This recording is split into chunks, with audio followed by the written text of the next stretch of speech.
Hey everybody, welcome back to the Short Free Games Talk podcast, episode 7. 7. Yeah, I'm your host Chrissy, And I'm Clyde, your co-host. co-hosting it up. Whoop whoop. And this is our podcast where we talk about short free games. I'm a little bit nervous because it's been so long. Oh yeah? It's like the first time again. All over? Well, you liked the first episode, so maybe this will be like the thing that you need. Yeah.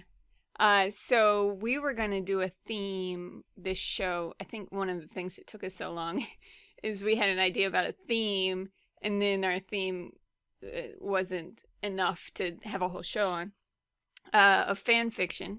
We found some fan fiction fan games. And, which is actually a term I had never really paid attention to until this week. Really? So you've heard of it? I think so. I think in retrospect, the thing is, I think that when you're like reading Game Informer, you know, like when you're kind of like in listening to a lot of the mainstream press, gaming press, you hear the term clone. Okay. And because that's kind of like a businessy kind of, like you do a study?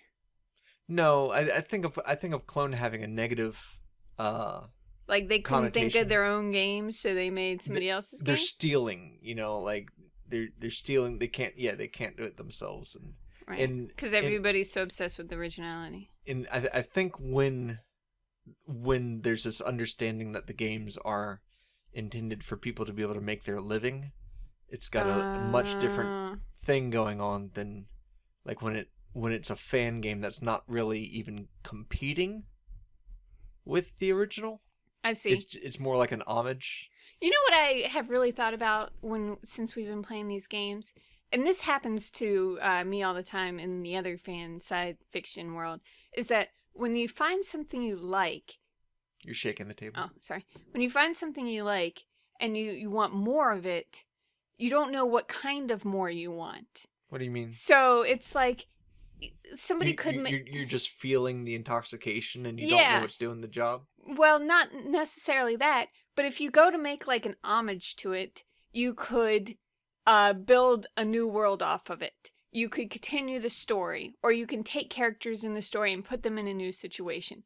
But that's hard to do because you don't know if it's going to give you that same thing that you want. You don't know which aspect to use? Right, so it's just easy to think, I liked this and I want more of it, so I'm going to make the same thing and it will feel like more, even though it doesn't. This being the impetus for fan fiction as a whole. Right. Like, I'll read a story where a certain thing happens, and I'll think, oh, this was such a good device in a story, I want more of this. So I'll look for stories where that exact same thing happens. Such as? I mean, you can keep it with games if you want. Well, okay. I don't know how to do that. Yeah, okay. But I see why people make clones, not because it's a successful way, but because you're not sure how else to fulfill that sensation of wanting to have that experience again. And for the most recent Christmas Jam, the 2014 Christmas Jam on Glorious Trainwrecks, I requested a fan game of a Korean drama. Oh yeah, I forgot about that. And there were a couple reasons for it. One was because you were really into that drama. I was into some Spy Myung Woo before it fell apart around episode 10. But like I was so into it and I could not get enough. Like I wanted to be watching the good parts of that show and them have like a lot more meaning. But just watching the good part again doesn't do it. But it's interesting because you were in your spy game, it was like almost when you were talking about how you would do it, it was like still... I talked about how I would do it? Yeah, that's why you asked somebody else to make it, because you were thinking about you don't remember you were thinking about making it before this happened? No, what was I want to know what my ideas were, though. It was like the story. It's like the same thing. You were making the story. Well, I think that's because there's this hope that interaction has a different... feeling. Yeah, like inherency, where if you're interacting with the medium, then it'll be more impactful, maybe. but not more, but just different. Like, Yeah. because It's I hard. won't get the facial acting, but at the same time, when I did receive my Christmas gift, not it didn't have tons to do with the original material, but every time there was a little hit of something from the show, it was like so exciting. I was like, it was very exciting, and I wouldn't say it was like I was reliving it, but there was definitely something to it reminding me of the high the show was giving me. It's interesting. Well, yeah, I guess it is sort of like nostalgia almost. Like it's creating that feeling probably of nostalgia. But like every time I am a really big fan of Agatha Christie, and every time I listen to a really good, and I like to listen to it audiobook style because Hugh Fraser does really good voices. And every time I listen to one, it's not like I want the game to exist that's like this, that uses these. I want this book to be a game specifically, even though I've heard the book, so it's not going to really add anything being a game, and I would know but it doesn't matter. It's like I want more of it to consume, and that would be the best way to consume it, I guess. Sounds like a good time to bring up the Netrunner thing. Yeah, I guess so. So me and Clyde are big fans of Netrunner. Which is not free. Which is not free, but we're still going to give you some backstories to make it referenceable. So do tell us about Netrunner, Clyde. Netrunner is a 2-player asymmetrical card game. It's not a collectible card game. It's not Magic. Living card game. The difference being that you're sharing cards, and you get cards. Am I gonna have to interrupt? Yeah. What do you mean by sharing? Well, when you get a pack of cards, it's not like you get ones that are better than the other person, because you're getting cards for both sides. Okay. And so it automatically has balance built into the way that the cards are distributed. Okay. Even though it's funny, because every time we get cards, I'm like, oh, whoever Clyde's gonna be got better cards. Well, that's true, because I know how to use it. Anyway. Yeah. It's the theme of Cyberpunk. Mm-hmm. Making runs on corpse servers, and it's just an incredibly well-designed game. It's almost like tower defense, I guess. Isn't not it? At not all. Really, because one person is the corp that has to like defend, and the other person is the runner that has to attack. I mean, you have a set role. I would say it's far closer to American football. Oh, interesting. Oh yeah, I guess that's true. But in Magic, it's like you can either be aggressive or defensive. But in this, you have like your roles picked out. Well, you can still be aggressive or defensive in your role, but yeah, it's this card game that me and Chrissy play, and it's really super great for us because neither of us are incredibly good, but we both are pretty smart.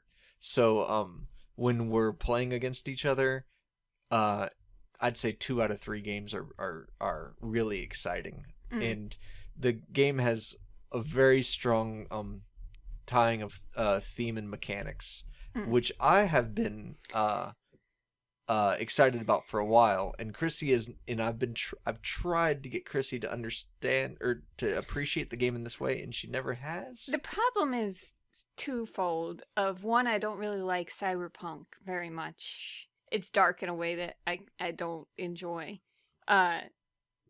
Dystopia is not like something I'm into. And then number 2, whenever you have a system that you have to follow, you optimize. I optimize. Yep. I think about, it's like the word problem thing. You pick out the numbers, and then you figure out what order they're supposed to go in, or what the operation is, and that's all I can see. And right. And it's a great system, so I love the game. You see the Matrix. Yeah. Well, no, I just see what. I can't get into the story because I'm concentrating on the formula. Right. Yeah. The flavor text falls away. The thematic veneer is invisible to Chrissy, who sees nothing but systems. This is such a disappointment. So how did you find this game? I was looking around on Twitter, and someone retweeted that there was a Netrunner Twine game, which is the point of this entire story. So what is Twine? Twine is a incredibly accessible for both players and people to make games, free game engine that is not necessarily entirely text-based, but very text-central, or in that if you make your first Twine game, it's probably all going to be words. And it's like visual novels without the pictures. I would say but with so. hyperlinks. Yeah, because the hyperlinks is a pretty big deal in its formatic structure. With a visual novel, you might have a choice that's kind of presented as a choice, but in Twine games, it'll often be I want to know more about that term, or maybe some of the terms change based off of a choice you made earlier, which is again possible in the visual novels, but it's not. There's a culture around Twine, and there's a culture around visual novels, and people tend to not necessarily stick to the culture, but use it as default. And so if you play a large quantity of Twine games, you're going to see a lot of the same kind of systems used. Yeah, usually I don't know why this doesn't happen to me as much with visual novels, but with Twine, I really feel the choices I'm missing. It's so hard for me to progress in Twine games. I just want to go back and hit the other link. See, I don't know why. One of the things I've noticed in a lot of Twine games is that the hyperlinks they offer within the paragraph of the narrative are often just they'll lead right back. Whereas the ones that are bylines or sublines or subtitles, where they're under the text, if you have multiple there, those will often be a choice that actually branches. Okay. That took a long time for me to get used to because I had the same problem, and in fact, I'm so resistant to it that when I make a Twine game, I kind of want to put the choices in the above text in the narrative body. Yeah. Which I'm sure frustrates people because they're used to the Twine format. Yeah, and that's a really good example of something that's not set in stone, but yet there's this cultural understanding of Twine has Twine games have a tendency to put the choices at the end of the body of text rather than within, because people face the same thing that you were saying you're concerned about, which is not being able to go back and see what else was there. Yeah, but at the same time, that's the whole point of like the choose your path. Like I think players want to know when they're making a path choice. Path choice, yeah. That's true too. That's what it comes down to. Yeah, so you can really commit. So I didn't finish this game. It's long in a way that it's hard for me to do in one sitting, and it wasn't a save, so I haven't gone back, even though I have this fantasy that I'm gonna like get really into Twine Netrunner games. Yeah, you have a pretty severe fantasy of getting into Twine Netrunner games. You don't know if others exist. You haven't even looked. Chrissy's like, I'm gonna start a Tumblr that's just nothing but Twine Netrunner games. I have a very successful Tumblr site. It can be done. If I can find 3 Twine Netrunner games, I can make this happen. What is it you enjoy so much about this Twine Netrunner game? Okay. First off, it helped me appreciate the fiction, because I don't know if this game would be so good for me, or it wouldn't be, if I wasn't so familiar with the game. So you're a character that's not actually a character in the game, but you are at a character in the game's house, using their things while they're not there. And they kind of... More like their crash pad, am I right? So you are, going through the motions of going in to make a whirl, you're hanging out in like the space or whatever. And while you're in the, what do you call it when you like go into the cyber world? Yeah, I don't know. They kind of go over what the cards pretty much, or the sections of cards mean, but in story. I got so sucked into the story. The story was really well written. This is why I think it's not the only Twine game. You don't get this good a quality on the first try without other references. I mean, maybe you do, but it's hard. I read a lot of fan fiction. The style and technique of this particular Netrunner Twine game suggested skill that has been developed through previous efforts. Correct. This is a really well-written story. Or I wouldn't say really well-written, but it is well-written. And I was certainly enjoying it. yeah, it's and the pace is really nice of the story, and then they start talking about like what the sections of cards mean. Like if you are a corporation, you have your stack of cards that you draw through, and I just think of it, I mean, yeah, it's called R&D, and I just think of it as the stack of cards you draw. You know, I've never even considered like why it would be called R&D, but they give you like this great, you know, like, and it's in story form. It's not like this is R&D because blah blah blah. Right. So it's even more digestible. Yeah. And then your headquarters and you know it. So I think I was super sucked into it the first time just because. Okay, I'll give a confession. I don't read very much text of what happens in games. Like I played all of Dragon Age and had no idea that Alistair was a Templar, like until this, like the third time I played it, and I was like, Alistair was a Templar. It's so crazy. And that's what it was like playing it was like realization after realization of a game that I'm super familiar with. So that was, and then you don't have a lot of choices. So it's mostly you're just reading this really great story, and then you get to. You're actually making a run. Mm-hmm. And then you're making choices like you would really make in the game almost. Yeah. No, I mean, you are. I couldn't figure out how to gain a credit as a runner. Yeah. There's some limitations it makes me go, to the system. have we been playing the wrong way? Like it's on there. You can use a click to gain a credit as a runner? You can. Because I couldn't figure out how to do that in the game. So then that's when it gets even more exciting. And I had this fantasy the whole time, like, the next time we play Netrunner, we're going to, the next time we play Netrunner, we're going to role play all of our moves so I can really get into the fiction, even though realistically that would probably be impossible. It would be super fun. I would totally do that with you. So what about you? I've been doing all the talking. Well, when you were talking about it, I'm really curious about asking you about this. Do you think that this is purely supplemental? Like, I can't imagine someone playing it without knowing Netrunner. Like, they do tell you about it in story form, but when you actually get to the gameplay, I can't imagine that stuff really making sense. Yeah, see, I wonder. But I wonder, and it's because, like, you know, as you were saying, the skill of this particular game seems fairly high. Skill of the writing itself. Yeah. In the integration of the mechanics of the original game.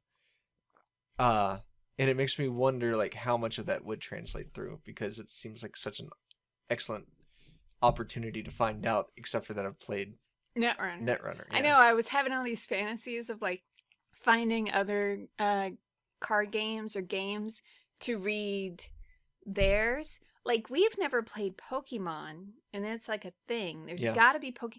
There's got to be a Pokemon Twine, huh? Yeah, but then... Yeah, and it's got a mechanic that's probably pretty easy to put in. Yeah, but isn't it just like a Magic, but with... I don't know anything about that game. I just imagine it's just like because, you know, you're fighting characters. Well, that's what we should look for that. We should look for a Pokemon Twine. I know, I've been telling you that I want to get into Pokemon. It seems like... Because we spent, like...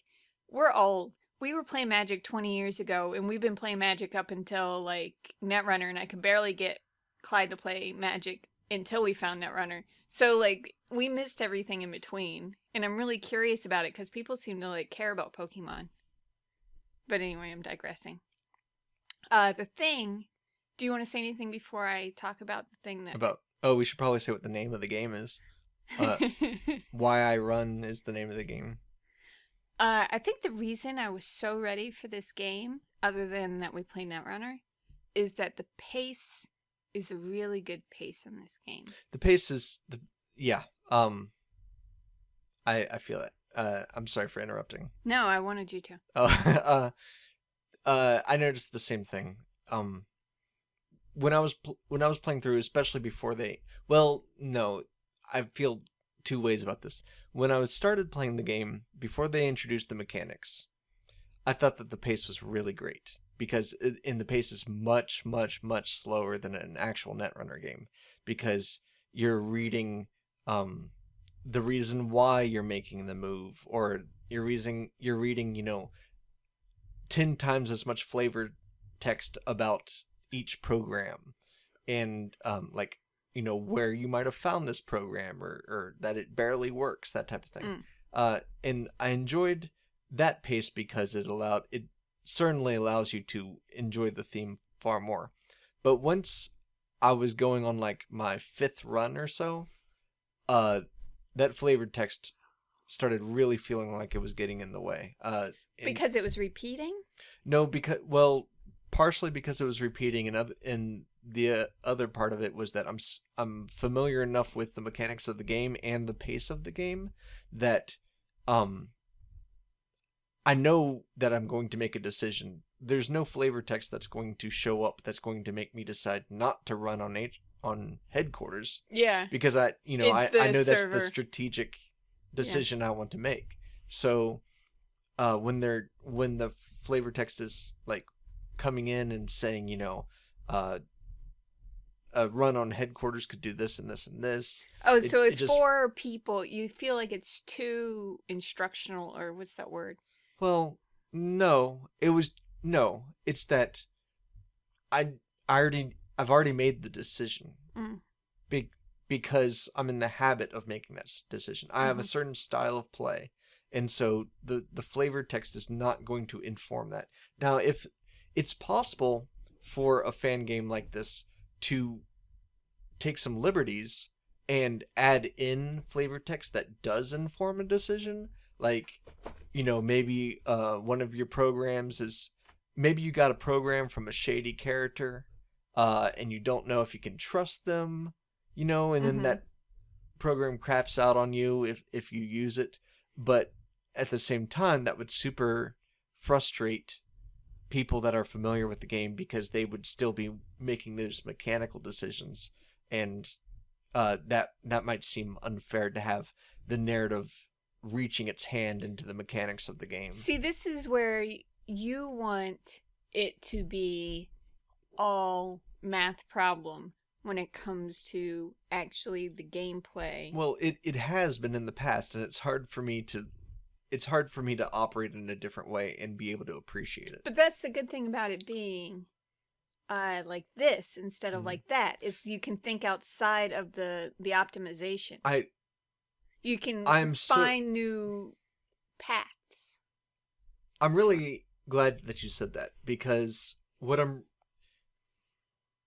realizing is that if I kind of back the camera up a little bit and look at your experience and my experience, and if I have an appreciation of our appreciation for the game, then it's kind of special that the way this game is, rather than the way this game is not, is referring to the fan game, not to Netrunner itself. Right. The way this game is allows for you to appreciate something I've been appreciating for a long period of time. The story behind that. Yeah, the thematic tying in. And I did get some appreciation out of it, but it because of the problems I just described, I would want that narrative hand to reach in and fuck with the mechanics. But that's not there. But if it was, I don't think that, I'm not sure if you would be able to, well, maybe you would be able to appreciate it even if that happened. I didn't get far enough into the running to know if what you're saying would also be true for me, because I enjoyed the flavor text so much. Yeah. But I can see that once you're like making so many, you're in the middle of it, and it's like becomes just trying to finish the job, I guess. Not only is it just, I just want to finish the job, it's like, when they're saying that, you can go to bed early or something like that, it takes a little bit of it kind of breaks you away from the runs, because you're thinking, what, that's not even an option. It's because that's their thematic tie-in for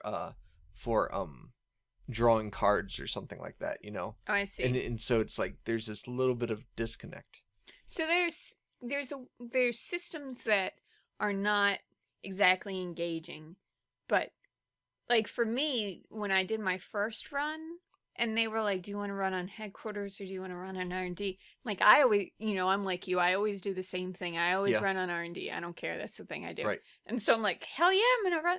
And it was so exciting for It was me. totally. To get to do the thing that you usually do. Yeah, when they hype you up with all of that backstory, it is kind of, it really does just change the way you feel about doing something that you've been doing for a while. You know?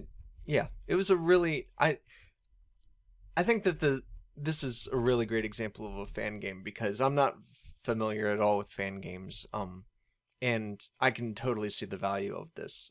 It's not necessarily allowing me to see a game I've been playing in a different way.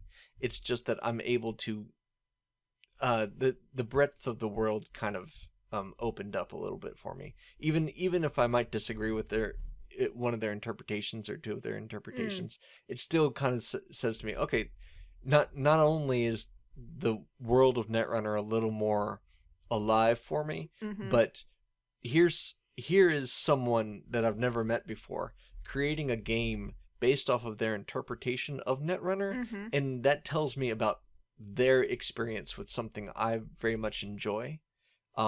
And so I'm kind of seeing how they see it. Okay. And that's exciting. That's a true. really neat thing to experience in this internet age. So that's great that's one of the benefits of getting into fan games, is getting to appreciate someone else's appreciation of something. Yeah, because it's so idiosyncratic, you know? Yeah, like what is it that they're focusing on that about something that you are not focusing on? Which will bring us into our next fan game, Bermbrack. Bermbrack. Yep, that's it. Yeah, tell us about this game.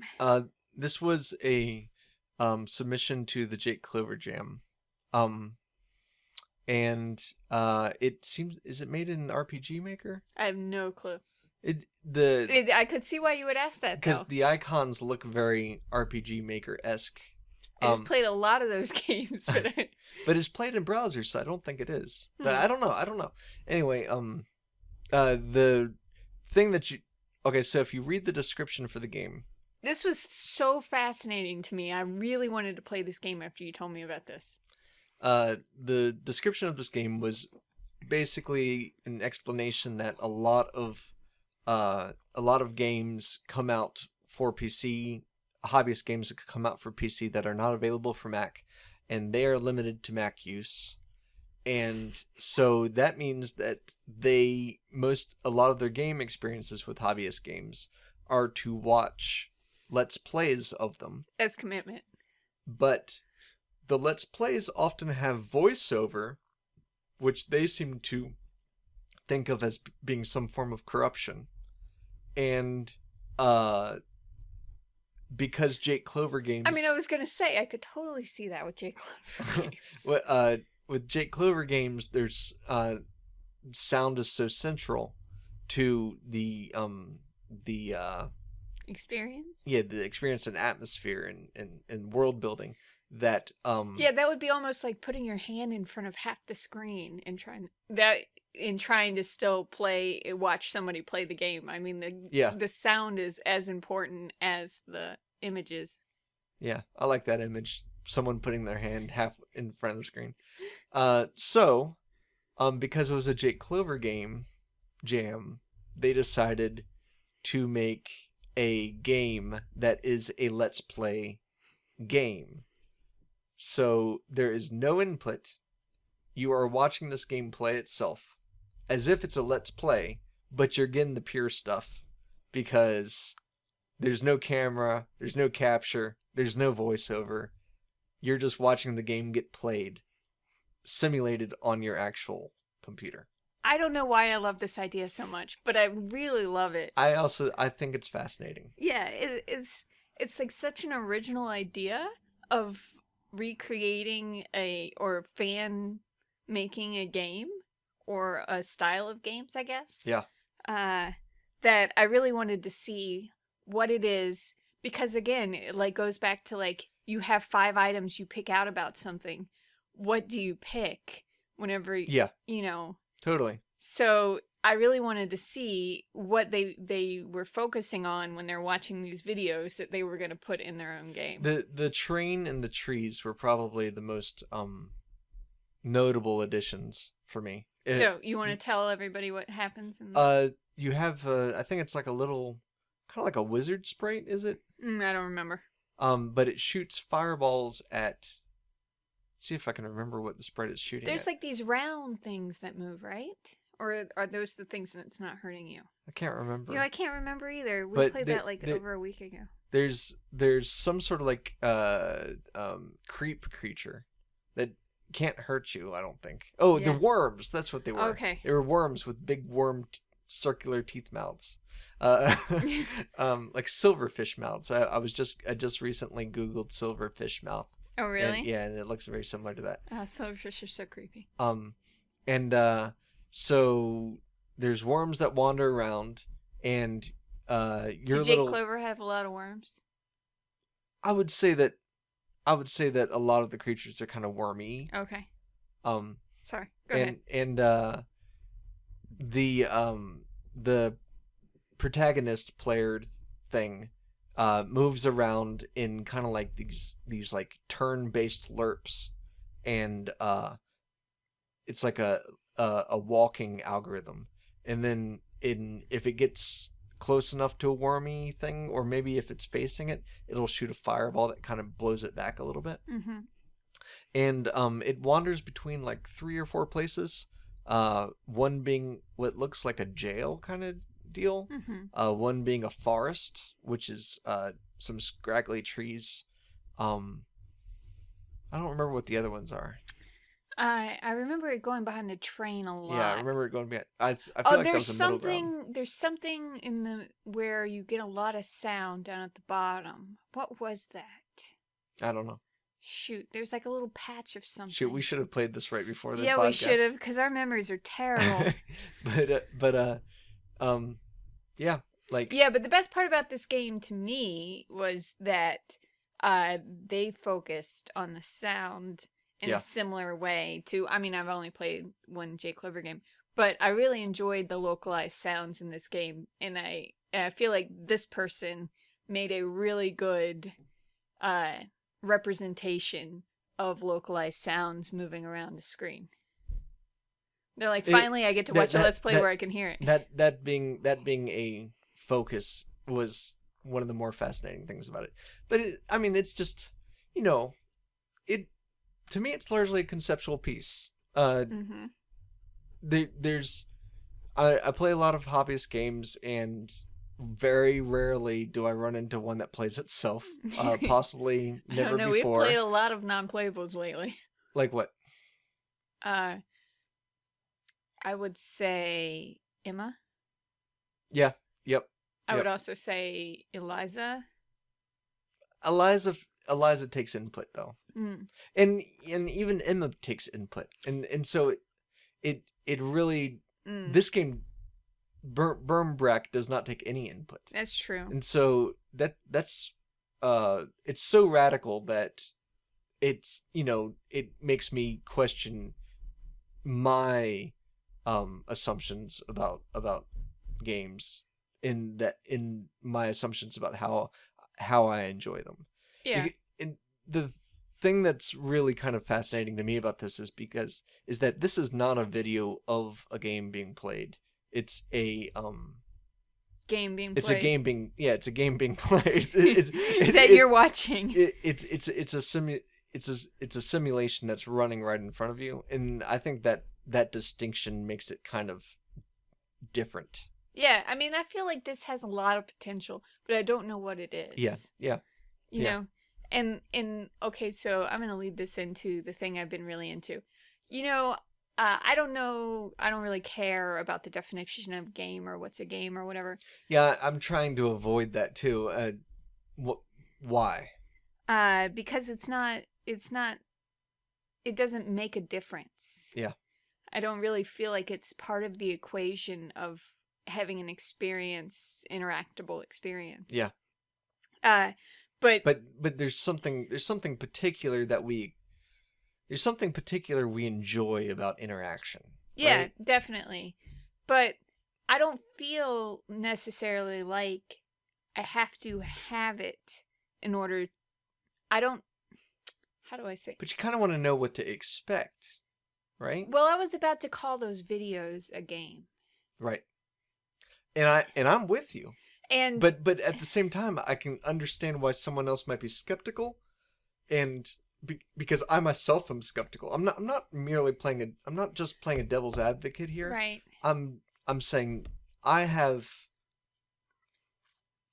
an interest in kind of figuring this out a little bit. Well, see, I think half the problem of when you have a reference, like this is a game, we're talking about games, then you have to have a definition of what is and what isn't, and then things that get left out. It's like it's being used as a way to dismiss it. Yeah, yeah, yeah. And in this case, we're finding reasons to include it. Right? Yeah. So that's actually that's why kind of it's interesting. dangerous to talk about it, because it sets a inclusion exclusion. Exclusion. Thank you. That's actually really interesting to me. The idea of like the thing that's actually mattering about it is whether or not you're trying to include something or exclude something. Right. And like I'm a categorizer. I understand the value of categorizing so you can find more of it, and so you can have an enjoyment and be able to share it or find it. Mm-hmm. But at the same time, it's not necessary in order to. Well, here's like I'm coming up with this based off of what you just said there. Okay. I'm a good listener. So let's do this then. What's interesting to me about that is that what I'm experiencing with what you're about to bring up, which I guess we should go ahead and say, is ASMR videos, right? Roleplay videos. ASMR roleplay videos. Is I'm experiencing a game-like feeling when I'm watching those videos. Well, what's a game-like feeling? Well... Oh, sorry. Before I get there, and so when I'm trying to include it, it's because this is I can tell this is a similar experience. Now if it did not provide me, if it was if it was just a movie. Yeah, if it was a movie and it didn't provide me with a game-like experience, then I would feel a desire to exclude it from it being a game. Right, I feel the same way, but in the same way, I don't want to call it a game or not a game, because that sets up. We're getting farther and farther away from being able to categorize these. Do you realize that? Yeah, I know. That's great.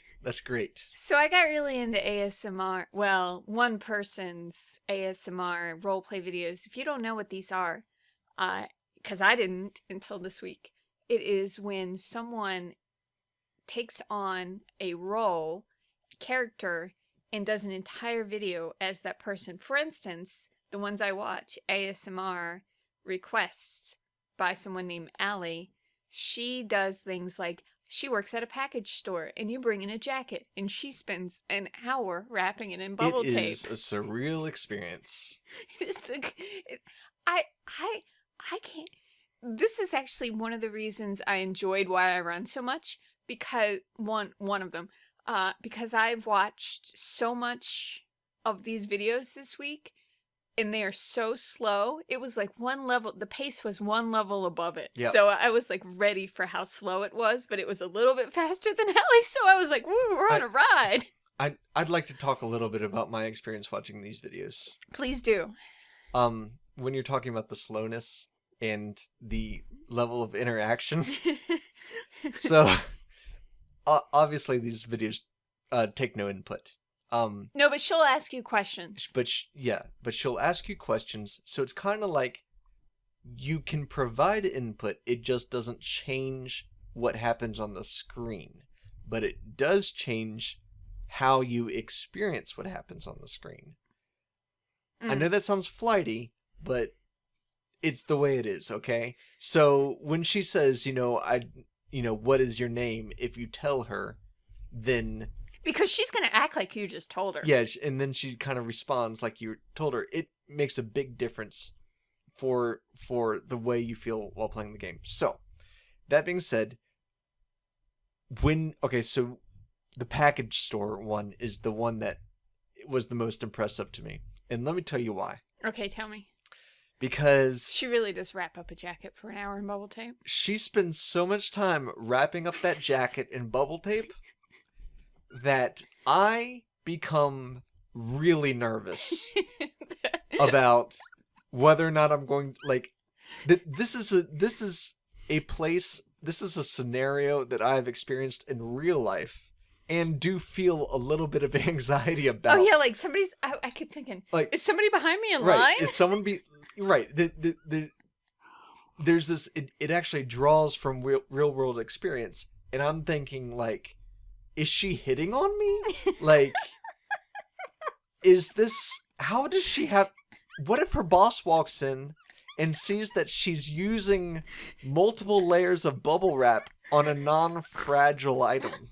Like, it was Ryan Gosling's jacket from Drive. It's pretty valuable. These are things that I am actually feeling while watching if I watch Die Hard, I'm not like, oh, I'm getting shot at. Right. I'm not worried about these things. When I'm watching this ASMR request video, I am thinking these things, like, because she's talking to you the whole time, and what shipping package or like, for example, she does a lot of them where she is examining you, like she is making sure you don't have brain damage because you did too much nitrous in one of them.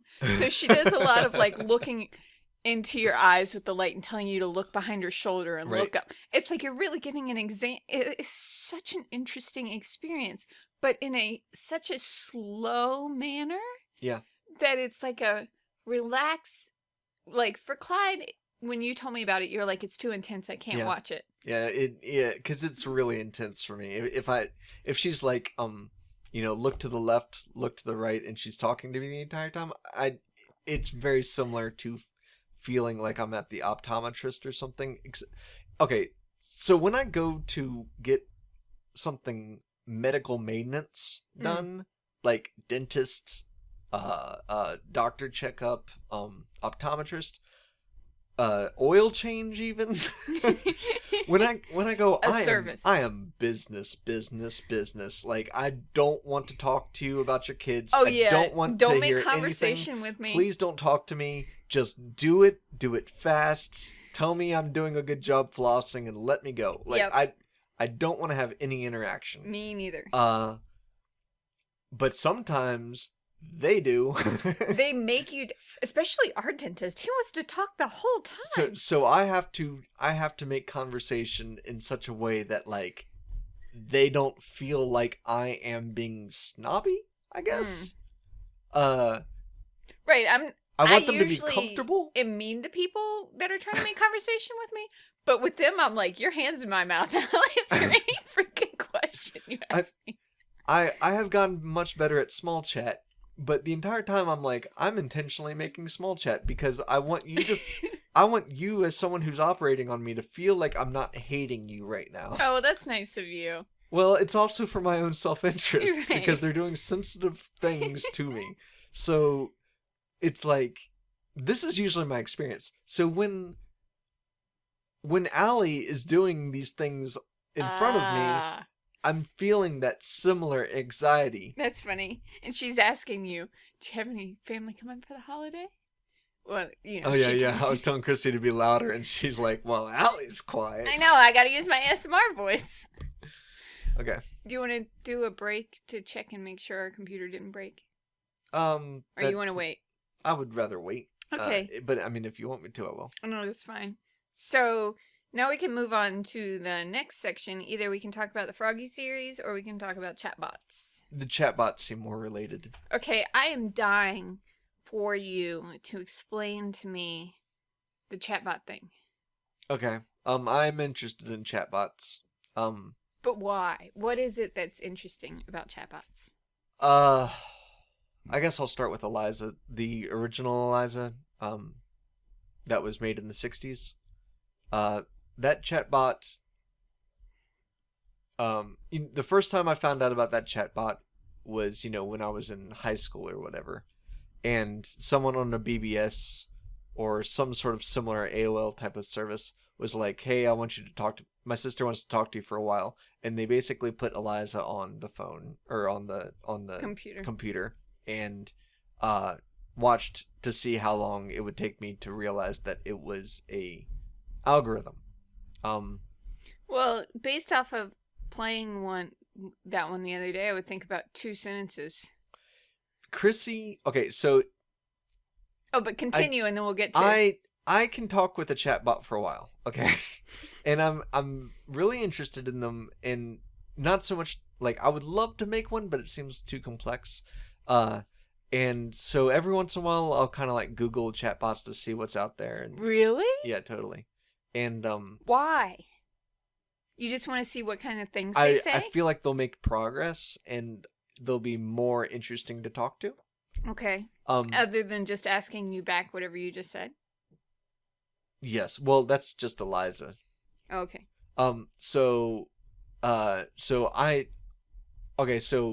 McCorder came out with an Eliza game where you have a 3-dimensional Japanese kind of or anime looking 3D model girl who is in chat with you, and you have the webcam on you, and the model is in these like kind of surrealist environments, and it's a chatbot that also introduces like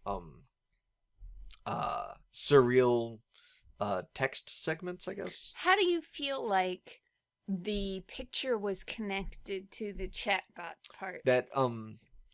That was the place that the chatbot was.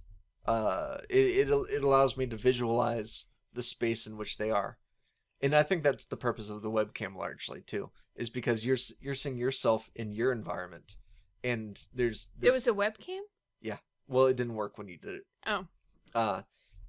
You're seeing yourself in your environment, and so you kind of create a parallelism where you say, okay, well, this is her in her environment, and there's not, I wouldn't use the word subconscious, but there's assumed qualities to witnessing that, I feel. Because you were telling me to look around, and I was wondering what I was looking for. Right. Like, how were you connecting it to the text? So it's just to give you a reference of, I'm here, and you're here, and I'm video chatting with this person. Well, yes, and in this particular instance, I think that the surreal environment was... I think that there was a discomfort to it. Really? Why? If she was modeled as being in her home or in her bedroom or, you know, even in a payphone kind of situation, maybe like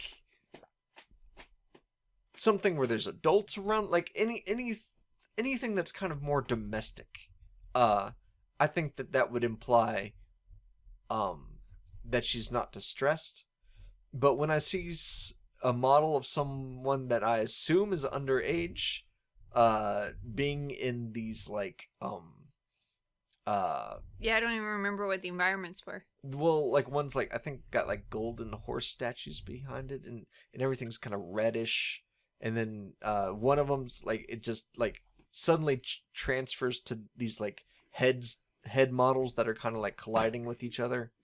So that it was like a surreal environment made you feel nervous for the person in it. Yes, it made me instead feel of being like they're in like outer space or whatever. It made me feel the context of distress. I see. So this game just came out, so I played it, and it reminded me that chatbots exist. And then after playing it, I immediately wanted to try other chatbots. Well, wait, what did you talk about with the chatbot? Do you remember? No. I'm so I really want to know what other people are saying to chatbots. And the reason is because when Chrissy tried all of these chatbots, she bounces off of them so hard. I don't understand how they work. And you know, this is why I think is based off of me not doing these things when I was younger on a computer. Like, you were in high school in chat rooms and talking to chatbots, and everybody was doing this and I wasn't. So I wonder if I've never been in chat rooms or done any of this stuff. So I wonder if I'm incapable of it because of not having the build-up or Yeah, the yeah. experience? Well, when I was watching you interact with the chatbots, I was noticing you do things that I know don't work with chatbots, and I don't think about them when I talk to a But chatbot. maybe you found this out a long time ago, and now Right, it's and part of your... it's kind of I've just integrated it into the way I speak, possibly to other people even. Like one thing Chrissy was doing was she would reference the sentence before with pronouns. So and just give yeses and nos to questions. Yeah, and they just said the same thing over and over Yeah, to and me. it would throw them into a really fast loop. Whereas like I'll be like, tell me more about the moth you once found under a tree. And that apparently gives them enough material to continue. Really? Yeah. So I need to like pretend like every sentence is the first sentence. Yeah. I think that's yes. Yes. Cuz man, when I showed this to Chrissy, like it wasn't just the new Eliza, it was like the old Eliza and We did the Mitsuku Mitsuku. chatbot, and like Chrissy was just like every time she'd go into one of these things, she'd maybe spend 3 sentences getting to a place where it's just repeating itself. And It I'm was like, so frustrating she's a because chatbot everybody killer. is like chatbots. And so this was why I was like, I don't understand this game because I don't understand chatbots. I think a big part of the appeal is that it's this like complex surreal poetry. You feel like, you know, someone wrote a bunch of stuff and dropped it into a hat and you're pulling it out, but what you're pulling out is based off of the thing that you just said, based off of it largely because of the nouns and verbs you use and also the structure of the sentence that you're prompting it with. Okay. And so there's this fascination with the English language and how it operates. And so I need to think of it as a word association game. yeah, if you go into Okay. it thinking of it as a word association game rather than a conversation with another individual, it probably would help. But the But problem... at the same time, that's not what I'm not doing that anymore. Like when I go and talk to a chatbot now, I'm doing it like almost like as a tarot reading. But like a tarot reading with talking to the person who's doing it more than just looking at the cards. Right, because if I think of it as a word association game, I'm going to be optimizing instead of pretending like I'm having a conversation.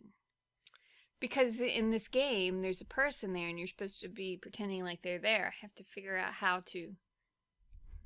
So it's really, really interesting the way I react to it and the way you react to it, and seeing that difference was fascinating to me. So what do you think there's petals falling the entire time? Yeah. What do you think the petals are? I think the petal personal hypothesis. Yes. I think that the petals are there to create a timed mission. I think that eventually that bot's going to talk about sacrificing too many goats, and you're going to basically, you know, beyond seeing the gaps in the system, you'll start becoming frustrated with it, right?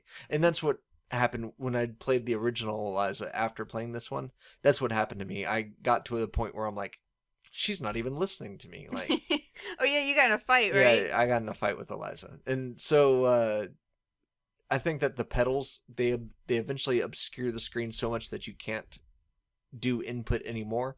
I think that that's a way to make it so that you never reach that point, so that you'll maintain a sense of mystery, assuming you get it initially at all. Right. But I mean, probably a lot of people know how to associate with chatbots already enough to. I don't know. I don't know what I mean. I don't know if other people are into it. I don't know why I associate it so much with being in chat rooms. Because I have this image like you're in a chat room and there's a lot of people talking at the same time, so you have to be really clear about everything you're saying in order for everybody to constantly be keeping up with the conversation. I feel like talking in a chat room would be similar to talking to a chat bot, because talking to many people is the same thing as talking to a computer. You have to be clear. Yeah, okay, because someone will think that you're referring... If you use a pronoun such as it, they'll think about the thing they said rather than the thing that someone said 3 lines ago. You could be in multiple conversations. This would probably be a good idea to bring up one of the announcements since we're talking about chatbots or chat rooms. Okay, but I can't resist trying to compare this to Emma. There's no if reason. I feel like if I don't right now, Let's it's do not it. gonna. I agree with you. There's a reason you're the host. Yeah. So there's a game called Emma, and I feel like it's similar to this, even though it's different. So in this game, your entire input is hitting the space bar, and it goes in between these black and white. What kind of? You're like Photocopied. Yeah. Images of very high contrast of random images that got taken from the internet. Well, no, they're all streets and houses and such. Yeah, that's true. And they're all in that photocopied style. Mm-hmm. And in between that, there's text that is all from a dream journal of a specific person. That's correct. So you are reading, and they're not really connected, but they are, and they're all short sentences. Like, you mean the dream journal is connected to the dream journal, or the dream journal is connected to the pictures? I felt like there was no connection between the pictures and the dream journals. I agree. Well, when I was playing at first, I was thinking that I was assuming that there was a connection, because I didn't even know it was randomized at this point. Right, Clyde played for like an hour, not knowing that he. I had no idea that it was drawing from a deck. I thought that this was just a completely authored linear narrative, and so I'm thinking like, oh, this must be. I was thinking, it's a real person. This is their photos. And so this must be what this photo reminds them of, was like my first hypothesis. But then like I started seeing the dates, and like I'd see more modern cars in the photos, and I'm like, that doesn't make any sense. Like, are they going back to their childhood home? And then it just got like, at some point, the illusion the benefit of the doubt I was trying to supply was just so absurd that I couldn't understand. Like, at one point I said to myself, the chronology of this game is such that not even the protagonist would have any use for it. Like, that they would not scramble their memories so much that they would present them in this order. And so I'm like, so why are they doing it for me? And then you found out it was random. Well, no, then I wanted to get to the end to see why it was, because I thought it was going to be like some sort of, there's like those movies where they'll scramble all of the, like Magnolia, they'll kind of scramble up a bunch of things that happen to different people or something. Yeah. And then by the end, they'll like, they'll use the threads of fate to kind of bring them all together for that last thing. Right. I thought that's what was going to happen. But then me trying to skip through it faster and faster broke the system. And then I read what the game's about and how it was made, and I was like, oh, okay. Yeah. So I really would like to know why they chose, and I'm sure there's information about this, why they chose that style of picture and those pictures to go with those texts, because it actually is so disjointed. It's kind of distracting. But what I was going to say is it is like a lot like a chatbot, but you were not actually. It's more successful. You don't put any input in, but you're getting randomized output out without having to give in fake sentences to get it.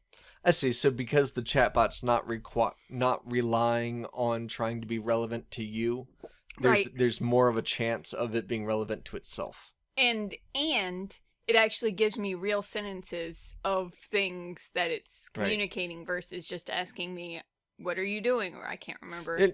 I think this is an interesting point, because in both cases, there's at least the, I don't know what a supposition is, but I want to use that word. Okay. There's the supposition that you are going in to get to know a character, regardless of whether or not that's a fictional character or an algorithmic character. Mm-hmm. You're not going in to like trick them necessarily. You're going in to kind of learn a little bit about someone else. So with the chatbot, it's largely bouncing things back off. Actually, let's go back to chatbots for a second, because Eliza's not the only type of example. what is it, Mitsuki? Mm-hmm. The Mitsuki chatbot, and also a chatbot that we might discuss later, have enough information input into them that they have favorites. So if you ask them about, like, what's your favorite game, they'll give you an actual answer. How do you know that, though? I didn't know that. I was like, well, when I was talking to the Mitsuki chatbot, I said, do you know Eliza? You know, har har har har. And Mitsuki's like, oh yeah, Eliza was made by this person. Chatbots have come a long way since then, you know, and so there's this you know, authored amount of stuff, and then if you ask Mitsuki, you know, where she comes from, she might tell you what the programmer's name is. That type of thing happens. So I needed to ask them personal questions. If you ask Mitsuki personal questions, you will sometimes get answers. Not with Eliza, though. You won't. I mean, not with the old Eliza. It's possible that you might get them with Cassie McCorder's Eliza. This is just a reflection of my disinterest in talking. But so with like Mitsuki, for instance, you are actually getting to know a character in some way, and with Emma, you're also getting to know Emma, but you're not able to prompt her with specific searches, right? Which can cause some oddness, really, because you're like, well, if you go in like I did, knowing nothing, you're thinking, why is she talking about this right after what she talked about before? Which is kind of similar to the chatbot difficulties we were talking about earlier, which is interesting. I'm sorry. You dozed off. I did. What was the last sentence? How is Emma related? I really want to know. I'm sorry, everybody. It's okay. Okay. So you were describing your difficulty with the chatbot being that, or I was describing the way you broke the chatbots by saying that it didn't know what the sentence was before it, and you were using a pronoun referring to it.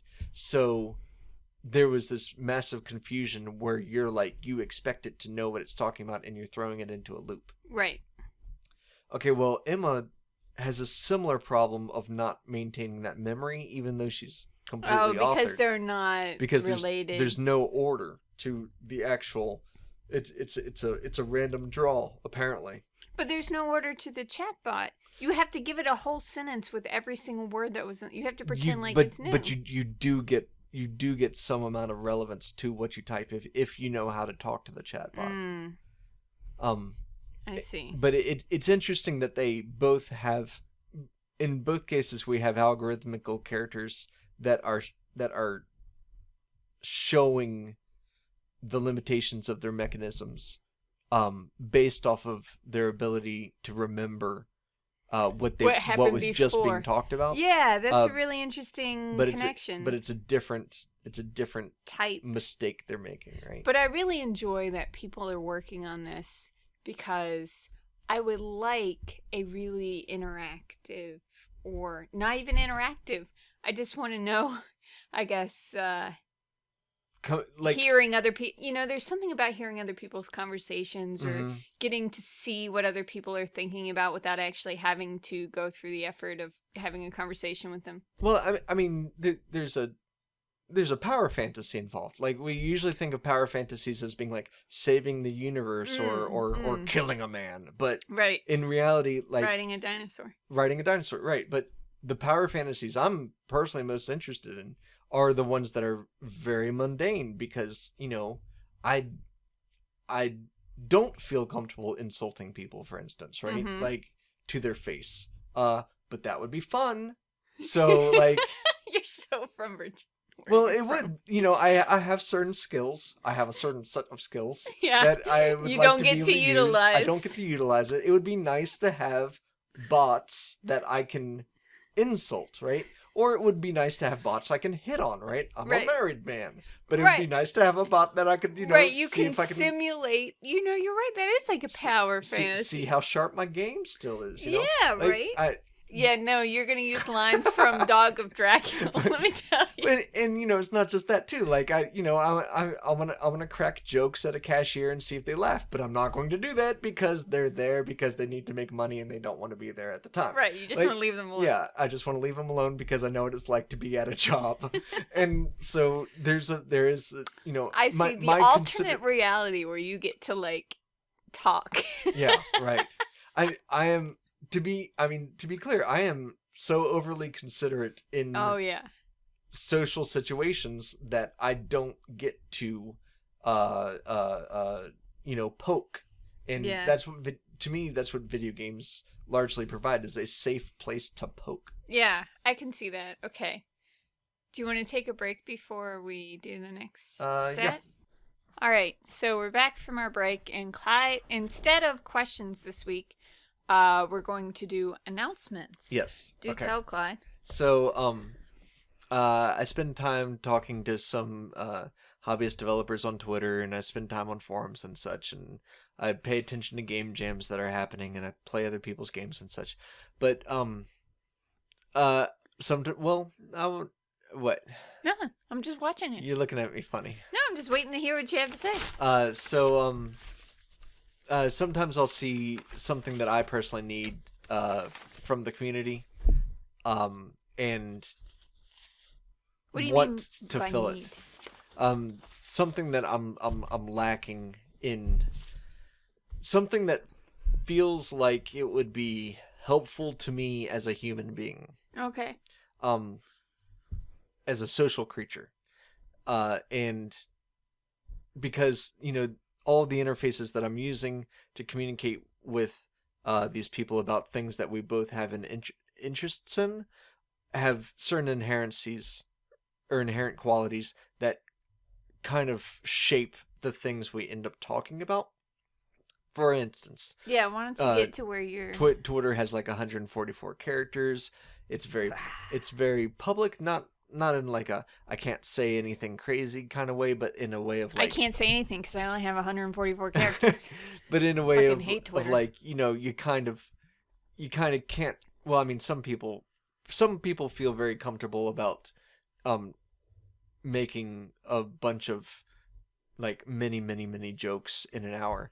But myself, I don't. I feel like I need to limit myself to like 3 tweets a day or whatever, you know. Well, you get my point though. Like I know, but that was... when I feel like enough people are listening, I don't want to waste their time. Right? Okay. Especially if it's like on a subscription model. So, the other night I was drinking, and I wanted to talk to fucking game devs, but I'm not comfortable going into the IRC channels that I know of because I don't think that everyone is okay with someone who's drunk coming into an IRC channel. Especially because Clyde is an aggressive drunk. What does that mean? You get excited and focused. Okay. Because when you say aggressive drunk, that might imply Oh, yeah, things. you're not like, you know, like telling people how it... Well, you might be. But more like you get fixated on one idea and it's hard and you want to talk about it more than you want to listen to it. That does happen. Absolutely. That does happen. Not all the time, but it certainly happens. I want to have a place where I can do that, and where other people can do that, and it's not too big of a deal. Does that make sense? Yeah, does that mean on Monday you're gonna get drunk? Well, no. But sometimes, right? I'm just kidding. You get drunk every day. but it's like I think that type of behavior is not encouraged in the circles I am in. Really? Online. Yes. Huh. I think, you know, well, you're hanging with the wrong crowd. Well, no, because a lot of people have situations, right? Like, you know, I didn't have any alcoholic parents, right? Your dad was a drunk. Sorry. I didn't have any alcoholic parents. I don't have any sort of, you know, associations of it being, you know, horrible. But at the same time, I can understand, like, you know, people do become more flirtatious, right? You know, oh, yeah. So it's like, or aggressive in a negative way. Yeah, or aggressive, or, you know, people become, you know, kind of Yeah, aggressive. So, but at the same time, I have an appreciation for that. Does that make sense? Mm-hmm. Like I understand why that's not a good thing in many situations, but I also do have a desire to be able to do that socially. Okay, we're digressing too much. I think I'm doing a pretty good job Yeah, but this is a explaining it. game podcast, Okay, and so you've been talking about this for like 5 minutes. all right. So I started an IRC channel. It's a Bagatelle, BAGATELLE. You couldn't have done something easy for drunk people. It's on. What the It's fuck? on. You don't have to be drunk to come in, but you should know that it's not all too safe of a space. There might be people that are being too talky. Okay, so Yeah. BAGATELLE.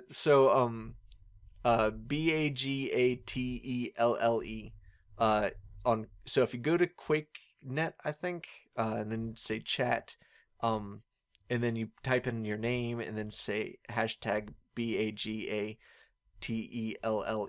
for the channel, you'll go in there. So I'm not intending to have that open all the time. I'm thinking of scheduling Monday nights, though you feel free to use it all you want. Because everybody likes to drink on Monday. I'm thinking, well, that's such a good point, Chrissy. Yeah, I know. You didn't, but see, Thursday and Friday we have dates a lot, so Yeah. we can't really I do get- like a night that Yeah, people really do get drunk. Yeah, I can't actually commit to like the weekends and such. Yeah, that's the problem. Nobody's gonna drink on Monday. They're tired. But at the same time, if someone sends me a message that they're there on a certain night, I might end up going. And like, I just kind of want to have a diner that we can all show up at. Does that make sense? Yeah. And What was it called? Saved by the Bell. I don't know, but that's a good question. And so I'm thinking that by saying that I'll be there, I'll try to be there on Monday nights. It might, maybe enough of us can gather with similar needs that we can enjoy it and sustain a little room that is okay to be kind of dickheadish. Can I ask a question, even though I know I'm getting too far off topic and this is a game podcast? What is the desire of IRC? I just don't understand. You mean chat rooms in general? Yeah. You just talk to. I mean, you just But type it's- messages to each. Yeah, other. but I like you don't understand. really get to have a conversation, right? It's more like banter. It's more like So you want a room you can banter in? correct. You kind of make jokes and you say things that are clever, and you might find out that you can ask someone if they're interested in something, and then you find out that someone else is interested in it, or they make fun Sounds of like you. being at a party. Well, yeah, it is. It is like a party. Yes, Okay. and yeah, one that you can leave at any time. Yeah. So I'd like to do it. I'd like to try to do it. So Okay, good luck. So yeah. Yeah, so that's Monday when. Monday nights, probably like around 8 or But 9. if you get drunk on any other night, you can go there. Yeah, feel free to use this chat room all you want, but I'm just saying that I'll be there on Monday nights, Just or I'll probably try gets to. drunk on Monday, so that's fine. Okay. Another announcement. We are now on iTunes and other podcast feeds. We'll put a link on the Tumblr. I'm also starting to put the episodes up in YouTube form because That's a thing. apparently people like listening to podcasts on YouTube. I'm not sure if you guys wanted video. You know. Well, I put up the screenshots that are timed with the Oh yeah. Okay. let's see, those are Oh, what's the YouTube channel? I'll put a link to it. Oh. But if you look up Short Free Games Podcast, you'll find it there too. Yeah, but you should put it on Twitter too, because the only people using Tumblr are freaking fan fiction people Okay. and not like gamers. I'll do that. Something that I've been participating in since last summer is the 50 Short Games Club, which is we're going through one game by the Catamites in the 50 Short Games collection every week. We're currently on like game number 34 or so. It's kind of neat because when you force yourself to talk about these 5-minute games, you realize that there's a lot going on in there. a lot is done with very little. That's something that I want to be able to do. I think I want to learn how to do that, and by examining them, I feel like I have a chance at it. And He's gonna make a fan game. there's a fellow who's been participating a lot in that thread, Alex Peichel, and their opinion. Every once in a while, you run into someone. Not there. Every once in a while, you'll run into someone with an opinion that really kind of complements your own, and like they speak your own language, but they see things differently. That is the way I feel about Alex Peichel's input, and I wonder if I would be getting that from other people if other people were inputting. So hence the wanting the input. So feel free to come into that thread and talk about 50 Short Games, and maybe I'll figure out. Did you say where it was? It's on the Idle Thumbs forums. I'll put up a link to that on the Tumblr. I want to be able to make games that have a certain quality there, and I'm not able to do it yet. But I feel like examining them is probably going to help. The more perspectives, the better. There's also someone on the Idle Thumbs forums is starting a game critique club, which is about reading critique that they will be selecting for examination, so that we can kind of see different ways that people go about critiquing games and examine it. They're not completely sure how it's going to be formatted, but they've provided an email address that you can, if you email this email address with Game Crit Club in the subject, you'll be included in whatever form this takes. Their email address is deadpanlunatic@gmail.com. That sounds like a link waiting to happen right there. I will put, well, we can't link their email address directly, but I'll put up their little, like, it's not even a manifesto, it's just kind of like an announcement that they're going to start this thing. We'll put a link up to that. Also, there is a Idle Thumbs Dinosaurs with 7 S's has initiated a Idle Thumbs That's a lot jam, of S. wizard game jam. It feels to me that this jam is focused on trying to get people who are not game devs involved in game jams. Why do you think that? Possibly because I really desire that, and I know that there are people on the forums who are not game dev people. They're just game fans, and sometimes they're artists and musicians and such. So if you're interested in kind of like helping other people see their visions in game form, that would be a really good jam to participate in. I'm not sure when it's going to happen, but we'll put up a link to that. I'm kind of excited about it. And then on Make Game, we have a game criticism club where... Good lord. Yeah, right. Where we are, we have taken a basically we have created members who submit a game and then are expected to review or to criticize games of other members. First round's about halfway through, but if you want to participate in the conversation, you can do so. So I'll put up a link to that. Just for that, not only because there's these small games that might be interesting to discuss with us in a timely manner, but also to kind of see the idea of the form of this type of critique, so that you can kind of like figure out if this is something that would be useful to you, or if there's something that this suggests that would be useful to you. I just kind of want to, create more opportunities for more types of communication between people who are interested in hobbyist games, because right now I see a lot of opportunities there. So those are all the announcements. All right. I don't know that. I think we should wait to talk about the Froggy games, which would probably benefit me since I've only played one of them. Okay. Because I knew we were already in an hour. I know you're not those the only interested in games time. we have left? Yes. All right. Oh, I mentioned that we're on Idle Thumbs. I mean, not on iTunes. Yeah. we've already gotten a review. Oh, what is it? Here, you can read it. Okay. Read it out. Ooh, 4 stars by X Clyde. Is this you? What does it say? It says, Clyde is pretty great. I gave the... You are such a faker. I gave this podcast 4 stars because even though Chrissy is a great host, Clyde is pretty great and should probably be permitted to host rather than co-host. If you make Clyde... Oh my god! You know, I think that this review... You know, this is why reviews are useful, because they point out the weaknesses in the podcast. I cannot believe you put a...